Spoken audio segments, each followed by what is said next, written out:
नमस्कार दोस्तों, स्वागत है आपका आपके अपने चैनल शिक्षा नीति में। दोस्तों, भारत सरकार के द्वारा अग्निपथ योजना लागू की गई है, जिस योजना के द्वारा आर्मी के लिए भर्ती निकाली जाएगी।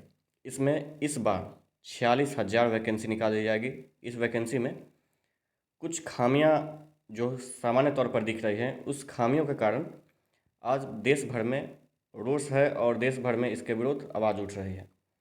तो हमने भी उस योजना को देखा है। भारत सरकार के प्रेस रिलीज के द्वारा आप अगर देखेंगे तो उसमें भी आपको दिखेगा कि क्या खामियां हैं, क्या इसमें गलतियां हैं और क्या इसके आगे चलकर विध्वंसक परिणाम हो सकते हैं। रीज़न ये है दोस्तों कि अग्निपथ योजना में शामिल होने वाले जो भी कैंडिडेट होंगे, जो भी अभ्यर्थी इस योजना में आर्मी में जॉब लेंगे, उनको अग्निवीर कहा जाएगा। अब इस अग्निवीर को कैसे ट्रीट किया जाएगा, समाज में कैसे ट्रीट किया जाएगा, क्या किया जाएगा, वो आपको इस वीडियो में मैं बताने जा रहा हूँ। तो अगर आप इस चैनल पर नए हैं तो चैनल को सब्सक्राइब कर लीजिए और बेल आइकन को दबा दीजिए, ताकि जो भी नई अपडेट हो हमारे चैनल के द्वारा आपको समय समय पर मिलती रहे। इसके अलावा दोस्तों, मैं कहना चाहूँगा आपको कि इस वीडियो को पूरा अंत तक देखें, क्योंकि अंत में कई सवाल हैं जो मैं आप लोगों के बीच रखूँगा, और उन सवालों के जवाब कहीं ना कहीं केंद्र सरकार को तलाशने चाहिए, और कहीं ना कहीं उन सवालों से ही के कारण ही आज ये इतना बड़ा आंदोलन हो रहा है, और उन सवालों का जवाब सरकार को भी देना चाहिए और उसके बारे में काफ़ी हद तक सोचना भी चाहिए। तो आइए सबसे पहले इस योजना के बारे में आपको दिखाते हैं, जो हमने केंद्र सरकार के वेबसाइट से डाउनलोड किया है। तो जहाँ तक आप देख सकते हैं दोस्तों, तो आपको यहाँ दिख रहा होगा कि ये रक्षा मंत्रालय के वेबसाइट से हमने डाउनलोड किया है, और इसमें शुरुआती जो इसके बारे में बताया गया है वो आप देख सकते हैं। इसमें क्या है, एक परिवर्तनकारी सुधार के तहत कैबिनेट ने सशस्त्र बलों में युवाओं की भर्ती के लिए अग्निपथ योजना को मंजूरी दी। संबंधित सेवा में अधिनियमों के तहत 4 साल के लिए अग्निवीर नामांकित किए जाएंगे। मतलब इसमें रिक्रूटमेंट होने वाले कैंडिडेट्स को अग्निवीर के नाम से जाना जाएगा। आगे क्या है दोस्तों, तीनों सेनाओं में लागू जोखिम व कठिनाई भत्ते के साथ आकर्षक मासिक पैकेज। आकर्षक मासिक पैकेज जो है दोस्तों, ये काफ़ी हद तक गलत है। कैसे है वो आपको दिखाएंगे। 4 साल की कार्यावधि पूरी होने पर अग्निवीरों को एक मुश्त सेवानिधि पैकेज का भुगतान किया जाएगा। ये भुगतान आपको 11,71,000 के आसपास होगा दोस्तों। तो लगभग आप 12 लाख कह सकते हैं, लेकिन उसमें क्या क्या कटौतियां हैं, क्या है, वो सब आपको इस वीडियो में बताएंगे, जिसके कारण कि अभी इस पे सवाल उठ रहे हैं। इस साल 46,000 अग्निवीरों की भर्ती की जाएगी। साल 2022 की बात है दोस्तों, जो कि अक्टूबर से नवंबर में इसकी आपको नोटिफिकेशन देखने को मिल जाएगी। भविष्य की चुनौतियों का सामना करने के लिए सशस्त्र बलों के पास एक युवा फिटर विविध प्रोफाइल होगा। तो आगे देखते हैं क्या दोस्तों। आगे इसमें यह है दोस्तों कि केंद्रीय बल ने आज भारतीय युवाओं के लिए सशस्त्र बलों में सेवा के लिए एक आकर्षक भर्ती योजना की मंजूरी दी। इस योजना को अग्निपथ कहा जाता है। इस योजना के तहत चुने गए युवाओं को अग्निवीर कहा जाएगा। अग्निपथ देशभक्त और प्रेरित युवाओं को 4 साल की अवधि के लिए सशस्त्र बलों में सेवा करने की अनुमति देता है। अग्निपथ योजना सशस्त्र बलों के युवा प्रोफाइल को सक्षम करने के लिए डिजाइन की गई है। यह उन युवाओं को अवसर प्रदान करेगा जो समाज से युवा प्रतिभाओं को आकर्षित करके वर्दी धारण करने के प्रति इच्छुक हो सकते हैं, जो समकालीन तकनीकी प्रवृत्तियों के अनुरूप और समाज में कुशल, अनुशासित और प्रेरित जनशक्ति को पूर्ति करते हैं। जैसा कि सशस्त्र बलों के लिए यह सशस्त्र बलों के युवा प्रोफाइल को बढ़ाएगा और जोश और जज्बे का एक संसाधन प्रदान करेगा। तो ये सब आप देख सकते हैं। ये आपको मैं पीडीएफ, मेरा जो टेलीग्राम ग्रुप है उसमें मैं डाल दूंगा इस वीडियो के जारी होने के बाद, वहाँ से भी आप इसको देख सकते हैं, और उसके बाद आप लोग इसको पूरी पढ़ के वीडियो के माध्यम से समझ भी सकते हैं। तो यहाँ आपको देख सकते हैं कि अब इसमें जो मेन पॉइंट है वो मैं आप लोगों को बताने जा रहा हूँ। तो अग्निवीरों को लाभ, अग्निवीरों के लाभ के बारे में यह बात की जाए दोस्तों। अग्निवीरों को 3 सेनाओं में लागू जोखिम और कठिनाइयों के भत्ते के साथ एक आकर्षक अनुकूलित मासिक पैकेज दिया जाएगा। 4 साल की अवधि के पूरा होने पर अग्निवीरों को एक मुफ्त सेवानिधि का पैकेज भुगतान किया जाएगा, जिसमें उनका योगदान शामिल होगा। उसमें उस पर अर्जित ब्याज और सरकार के से उनके योगदान की संचित राशि के बराबर योगदान शामिल होगा, जैसा कि नीचे दर्शाया गया है। तो आप देखिए दोस्तों, अगर आप इसमें सैलरी की बात करें तो आप देख सकते हैं कि सैलरी क्या है। अनुकूलित मासिक पैकेज आपका होगा 30,000 का होगा पहले साल में। आपकी सैलरी इन हैंड आपको जो है वो 21,000 दी जाएगी, आप देख सकते हैं। उसके बाद आपका जो 9,000 है, 30,000 में से 9,000 है, वो आपको अग्निवीर कॉर्पस फंड में योगदान होगा, जो कि आगे चल को आपको रिटायरमेंट के टाइम मिलेगा। भारत सरकार द्वारा कॉर्पस फंड में योगदान मतलब उतना ही भारत सरकार भी आपको 9,000 देगी। तो कुल मिला के अगर जब आप यहाँ देखेंगे तो दूसरे वर्ष आपका 10% सैलरी बढ़ेगा तो 33,000 हो जाएगा। उसका आपको 70% सैलरी मिलेगा और 30% आपका वो अग्निवीर फंड में चला जाएगा, और उतना ही आपको केंद्र सरकार भी यहाँ दे रही है, जैसा कि आप यहाँ देख सकते हैं। जितना आपका बचत होगा उतना ही आपको केंद्र सरकार भी देगी। तो इन सब को जब आप देखेंगे तो 4 साल बाद आपका खुद का बजट होगा, ये होगा 5,02,000 सैलरी के हिसाब से, और 5,02,000 ही आपको सरकार भी देगी, तो आपका हो गया 10,04,000। अब उस पर 1.5 लाख के आसपास आपको सरकार ब्याज के रूप में देगी, जो कि आपको उस ब्याज को मिला के आपको 11,71,000 रुपये 4 साल के बाद आपके सैलरी के से मिलेगा। अगर बात करें आपको तो स्टार्टिंग सैलरी जैसे है इसमें आपको 21,000 की बात की गई है, वहीं आपकी फाइनल सैलरी जो आप रिटायरमेंट के टाइम लेंगे वो आपको 28,000 मिलेगी इन हैंड। आगे देखते हैं दोस्तों, 11,71,000 जो आपको मैंने अभी बता दिया, और ये ब्याज सहित है। अब आगे देखिए, सेवानिधि को आयकर से छूट दी जाएगी, मतलब जो आपका जो रिटायरमेंट प्लान में मिलेगा उसको आयकर में नहीं कैलकुलेट किया जाएगा। ग्रेच्युइटी और पेंशन संबंधी लाभों का कोई अधिकार नहीं होगा, आपको कोई पेंशन का लाभ नहीं मिलेगा। अग्निवीरों को भारतीय सशस्त्र बलों में उनकी कार्यावधि के लिए 48 लाख रुपए और गैर अंशदायी जीवन बीमा कवर दिया जाएगा। मतलब आप अगर जॉब कर रहे हैं, मतलब ये 4 साल के अंदर आपका डेथ हो जाता है तो 48 लाख रुपए का आपका बीमा होगा, जो कि आपको 1 करोड़ के आसपास मिलने की बात की जा रही है। तो इसके अलावा आगे देखते हैं क्या है दोस्तों, लाभ इसका क्या बताया जा रहा है। इसमें आपको बताया जा रहा है कि इसका लाभ ये है दोस्तों, लाभ में है कि सशस्त्र बलों की भर्ती नीति में परिवर्तनकारी सुधार होगा, युवाओं को देश के सेवा और राष्ट्र निर्माण में योगदान करने का अनूठा अवसर मिलेगा। सशस्त्र बलों का प्रोफाइल युवा और ऊर्जावान होगा। अग्निवीरों के लिए आकर्षक वित्तीय पैकेज होगा। तो वित्तीय पैकेज का तो एकदम से ये झूठा है। अग्निवीरों के लिए सर्वोत्तम संस्थानों में प्रशिक्षण लेने और उनके कौशल और योग्यता को बढ़ाने का अवसर मिलेगा। सभ्य समाज में सैन्य लोकाचार के साथ अनुशासित और कुशल युवाओं की उपलब्धता होगी। समाज में लौटने वालों के लिए पर्याप्त पुनः रोजगार के अवसर जो युवाओं के लिए रोल मॉडल के रूप में उभर सकते हैं। तो ये सब आप देख सकते हैं दोस्तों। अब आगे देखते हैं इसमें क्या है। तो आगे यहाँ जो भी है इसमें कुछ खास नहीं है। अब यहाँ बात करते हैं जो मेनली है वो ये है कि आपको 25% सशस्त्र बलों को नियमित कैडर में नामांकित किया जाएगा और 75% को हटा दिया जाएगा। तो ये हो गया एक मेरा क्वेश्चन मार्क्स। दूसरा आपका यहाँ देख सकते हैं कि इसमें 17.5 साल से लेकर 21 साल होगा, जो कि पहले आर्मी की दौड़ में आपको 17 साल से लेकर 23 साल तक होती थी, तो यहाँ 2 साल घटा दिया गया है। शैक्षणिक योग्यता आप देख सकते हैं कि यहाँ 10th है, यहाँ को शैक्षणिक योग्यता 10वीं है। तो इन्हीं सब बातों के लिए जो कई प्रश्न हैं जो आपके और मेरे मन में है, उन सवालों को मैं आपके बीच रख रहा हूँ और उनका कहीं ना कहीं सरकार को जवाब देना चाहिए। देखते हैं वो क्या है वो सवाल। तो यहाँ आप देख सकते हैं दोस्तों कि आपको दिख जाएंगे जो मेरे तरफ से ये सवाल हैं, और सरकार को कहीं ना कहीं इन बातों पे ध्यान देना चाहिए।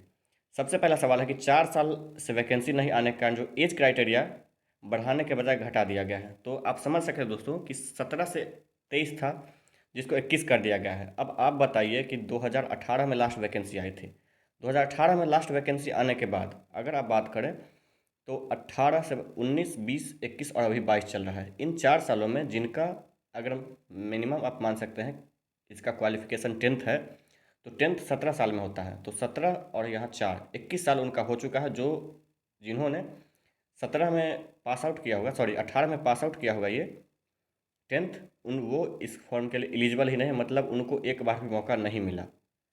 अब देखिए दोस्तों, दूसरा सवाल है, मतलब सब पहला सवाल पर कहीं बात करते हैं कि इनको मौका नहीं मिला, और वो जिनमें देश सेवा की भावना थी वो भावना पूरी तरह अब खत्म हो जाएगी, क्योंकि उनको फॉर्म भरने के लिए ही वो एलिजिबल नहीं है। 4 साल उन्होंने तैयारी किया, लेकिन उस तैयारी का एक बार भी न उनका कोई परीक्षण होगा और न उनका कुछ अलग से दिया जाएगा। और उसके बाद बात करते हैं दोस्तों, 25 की उम्र में युवावस्था खत्म हो जाती है, ये सबसे बड़ा सवाल है। अब आप बताइए दोस्तों कि भारत को सबसे बड़ा यूथ कंट्री माना जाता है, अगर यूथ कंट्री भारत है तो इसमें कहीं ना कहीं सरकार को ये भी जवाब देना चाहिए कि क्या 25 साल ही भारत में युवावस्था की उम्र है, जहां हम कहते हैं कि 35 साल से कम उम्र, 35 या 40 साल से कम उम्र वाले 60% भारत में युवा हैं। वहीं 25 साल को ही हम अपना युवावस्था का कैटेगरी मतलब लास्ट मान सकते हैं। रीज़न ये है दोस्तों कि जो 17 साल, जरूरी नहीं कि 25 साल दोस्तों, जिनका अगर फर्स्ट अटेम्प्ट में ही 18 साल की उम्र में ही अगर सिलेक्शन हो जाता है तो 18 4 22 साल में वो रिटायर्ड हो जाएंगे। 22 के बाद 23 में वो खाली होंगे, वो बेरोजगार होंगे। इसके बाद अगर बात करें दोस्तों, तो जिनका 21 साल में सिलेक्शन होता है वो भी 25 साल की उम्र में रिटायर हो जाएंगे। तो मतलब कोई तो 22 साल में युवावस्था को अपना खत्म कर दे रहा है, कोई 25 साल में। और दूसरी बात, अगर आप कहेंगे कि 25% को तो रख रहा है, तो 25% को अगर रख रहा है दोस्तों, तो क्या उस 25% के अलावा 75% जो भी आर्मी वाले कैंडिडेट होंगे, क्या वो सेवा के हकदार नहीं होंगे? क्या वो आर्मी की क्राइटेरिया को फुलफ़िल नहीं करते हैं? अगर नहीं फुलफ़िल करते हैं तो आप उनको रिव्यू के आधार पर हटा सकते हैं। लेकिन आप डायरेक्टली अगर आप बोल रहे हैं कि 75% तो जो एलिजिबल होंगे, जो अच्छे कैंडिडेट भी होंगे, उनको भी आपको ज़बरदस्ती बाहर करना पड़ेगा, क्योंकि आपको 25% ही लेना पड़ेगा। इसमें एक भावना ये भी आएगी कि अच्छे कैंडिडेट होने के बावजूद भी 25% चूँकि आपको रखना है, 26% वाला बात नहीं है, तो आपको जो अच्छे कैंडिडेट होंगे उनको भी बाहर करना पड़ेगा, जिससे कि समाज में कहीं ना कहीं उनके प्रति ये रोष जगेगा कि अगर आप अच्छे थे तो आपको 25% जो परमानेंट वाला है उनमें सिलेक्शन क्यों नहीं हुआ, और 75% जो कि निकाले गए हैं उस कैटेगरी में आप कैसे आए। तो कहीं ना कहीं उन लोगों को समाज में हीन भावना से देखा जाएगा। अब देखिए, चौथा है मेरा बात जो कि युवा में आर्मी और देश सेवा के प्रति जोश घटेगा। पाँचवा है 75% आर्मी पालन से आशंकित रहेंगे सेवाकर्मी। आशंकित मतलब ये है दोस्तों कि अगर आप बात करें कि 75% कहीं ना कहीं जो फर्स्ट डे वहाँ ज्वाइनिंग करेगा वो उसी वक्त सोचा है क्या मेरा 75% में ही सिलेक्शन होगा या 25% में सिलेक्शन, मैं कितना एक्स्ट्रा अपना दूँ कि मेरा 25% में सिलेक्शन हो जाए। तो वो कहने का मतलब हमेशा आशंकित रहेंगे, क्या मेरा ये भी पर्याप्त है, क्या मेरा ये भी, मतलब देश भाव सेवा की भावना तो रहेगी लेकिन एक डर के साथ भावना रहेगी। आगे देखते हैं क्या है दोस्तों। छठा जो मेरा बात है दोस्तों वो ये है कि सरकार कह रही है कि रिटायर्ड आर्मी जवान को राज्य सरकारों की पुलिस सेवा में छूट मिलेगी। तो क्या राज्य सरकार सेना में नॉन परफॉर्मिंग आर्मी जवान को पुलिस में जॉब देगी? तो कहने का मतलब जो आप भी जानते हैं कि उनको कहीं ना कहीं समाज में नॉन परफॉर्मिंग के तौर पर देखा जाएगा, क्योंकि 25% जो ब्रिलियंट परफॉर्मिंग होंगे वो तो अपना सिलेक्शन मेरिट के आधार पर या फिर अपने सेवा के सर्विस के आधार पर परमानेंट करवा लेंगे, लेकिन जो 75% वाले होंगे जिनको निकाल दिया जाएगा वो कहीं ना कहीं समाज में एक फेलियर के तौर पे देखे जाएंगे। और जब उनको फेलियर के तौर पे देखा जाएगा तो क्या वही नॉन परफॉर्मिंग, मतलब नॉन परफॉर्मिंग के तौर पर अगर देखा जाएगा, जिन्होंने आर्मी में परफॉर्म नहीं किया इसके कारण वो परमानेंट नहीं हो पाए, तो क्या उनके बल पे ही राज्य सरकारें पुलिस सेवा चलाएगी? ये भी एक कहीं ना कहीं क्वेश्चन मार्क है दोस्तों। क्या इससे सेना के साथ साथ पुलिस का भी मनोबल नहीं गिरेगा? हाँ दोस्तों, ये भी सवाल है कि क्या सेना के साथ साथ पुलिस का मनोबल ये, क्योंकि पुलिस में जो पहले से जवान होंगे वो यही देखेंगे कि वहाँ इन्होंने अच्छा परफॉर्मेंस नहीं किया, इसलिए इनको वहाँ निकाला गया और यहाँ ज्वाइनिंग दिया गया। वो भी एग्ज़ाम देकर दिया जाएगा या फिर जो भी उनकी क्राइटेरिया होगा वो, क्योंकि छूट दिया जाएगा, ऐसा नहीं है कि डायरेक्टली उनको वहाँ से यहाँ ले दिया जाएगा। आगे देखते हैं क्या है दोस्तों। आठवां है, सरकार ने कहा है दोस्तों कि प्राइवेट कंपनीज में भी नौकरी में इनको छूट मिले जाएंगे। तो इसमें मेरा सवाल है दोस्तों कि क्या 10वीं पर सेना में भर्ती होने वाले जवानों को एसआईएस सिक्योरिटी जो कंपनी है, जैसे प्राइवेट कंपनी में सिक्योरिटी गार्ड के अलावा भी कोई जॉब मिल सकेगा? सवाल बहुत बड़ी है दोस्तों कि क्या 10th पे कोई प्राइवेट कंपनी जॉब देती है? तो ऐसा नहीं है दोस्तों। अगर कोई इंटरमीडिएट पर भी गया है, अगर 18 साल 19 साल के एज में भी गया है, तो भी आज के डेट में 21वीं सदी में इंटरमीडिएट का भी प्राइवेट कंपनीज़ में कोई वैल्यू नहीं है, उनको भी एक चपरासी चपरासी नहीं कह सकते दोस्तों, मतलब सिक्योरिटी गार्ड के ही जॉब मिलती है। और सिक्योरिटी गार्ड की अगर बात करें तो आज के डेट में भी इंडिया में 14 से 15 साल हज़ार से ज़्यादा सैलरी नहीं है। तो मेरा कहने का मतलब है दोस्तों कि 10वीं पर, जो 10वीं पर सेना में जाएंगे, 4 साल वहाँ रहेंगे, क्या वो तो आगे की पढ़ाई नहीं कर पाएंगे? और अगर आगे की पढ़ाई नहीं कर पाएंगे तो SIS सिक्योरिटी के अलावा उनके पास कोई ऑप्शन नहीं रहेगा, और वो प्राइवेट कंपनीज में एक सिक्योरिटी गार्ड के तौर पे ही रह जाएंगे। इससे ज़्यादा उनके भविष्य में कुछ नहीं है। क्वेश्चन नंबर 9 है दोस्तों कि 11 लाख जो रिटायरमेंट प्लान है, क्या उससे आगे की कोई प्लानिंग की जा सकती है? तो बात यहाँ भी है दोस्तों कि 11 लाख जो रिटायरमेंट की प्लानिंग है, क्या उस 11 लाख से कोई कैंडिडेट अपने आगे के भविष्य के बारे में सोच सकता है? तो मेरे हिसाब से तो नहीं सोच सकता है दोस्तों, क्योंकि 11 और जो 3, 4, 5 लाख उनके बच्चे होंगे, वो 16, 17 लाख बच्चे होंगे। उनसे अगर बात करें कि अगर 25 साल की उम्र में कोई रिटायर लेता है तो उनको 1-2 साल तो तैयारी में ही लग जाएंगे। किसी भी अगर आगे की तैयारी करता है, वो भी अगर इंटरमीडिएट पे गया है तो किसी जॉब की तैयारी करेगा, 10th पे वो किसी जॉब की भी तैयारी नहीं कर सकता है अच्छे से। आगे क्या है दोस्तों, आगे देखते हैं। 4 साल के जॉब में सरकार 1 करोड़ मौत के मुआवजे के तौर पर देने के वादे से क्या अपना पल्ला छुड़ाना चाहती है? ये आप समझ सकते हैं। आगे देखिए दोस्तों, अमेरिका की नकल करने से पहले अमेरिका के बारे में जान लें। दोस्तों ये कहीं ना कहीं अमेरिका में भी ऐसे ही होता है, इसीलिए उसका नकल किया गया। अमेरिका में ये है दोस्तों कि वहाँ 80%, वहाँ 75 नहीं 80% सेना को 8 साल के बाद रिव्यू करके हटाया जाता है। तो वहाँ 4 साल नहीं 8 साल है, 8 साल के बाद रिव्यू किया जाता है, और उसमें से 80% को हटा के 20% को ही रखा जाता है, और उसमें भी अच्छी खासी पैकेज प्लस अच्छी खासी रिटायरमेंट प्लान दी जाती है। इसके अलावा वहाँ अगर आर्मी भर्ती की बात करें तो 17 से 27 तक है वहाँ, यहाँ 17 से 21 किया गया, 17.5 से 21 किया गया है। मतलब यहाँ 3.5 साल की टाइमिंग है और वहाँ 10 साल की टाइमिंग मिलती है।